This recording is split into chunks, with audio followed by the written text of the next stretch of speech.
Doctor ইউনিসকে নিয়ে কিছু কথা না বললেই নয়। মহামান্য speaker, I will not go into the details of the law. তবে এখানে অনেক বড় বড় কনস্টিটিউশনের বিজ্ঞ লোকেরা আছেন, তারা যদি থাকতেন আরো সুবিধা হতো। মহামান্য স্পিকার, যদিও পার্লামেন্ট বলে, সংবিধান বলে ল ইজ ইকুয়াল, বাট বাস্তবে কিন্তু ল ইজ নট ইকুয়াল। 111-এ দেখেছি অনেক বড় বড় নেতাদেরকে 20 সেলে রাখা হয়েছে, কিন্তু 2 নেত্রীর জন্য আলাদা জেলখানা রাখা হয়েছে। এই পার্লামেন্টে আমি যা বলবো দ্যাট ইজ ইমিউন। ডিপ্লোম্যাটরা অনেক কিছু করে, ইমিউনিটি আছে। কিছু কিছু ক্ষেত্রে কিছু কিছু স্পেশাল মানুষের জন্য ল একটু কার্ভ করে যেতে পারে। Doctor Yunus, I can very well understand 65 বা 70 ইয়ার্স ওল্ড, বাট 80 বছরের রাষ্ট্রপতি যদি এত বড় বক্তব্য লিখতে পারে, 75 বা 70 বছরের ডক্টর ইউনুস আমি মনে করি গ্রামীণ ব্যাংকের এমডি পদে ভালোভাবেই থাকতে পারত।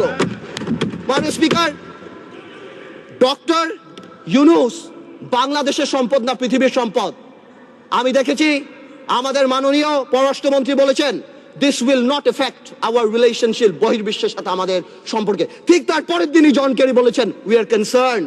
23 জন কংগ্রেসম্যান বলেছেন উই আর কনসার্নড।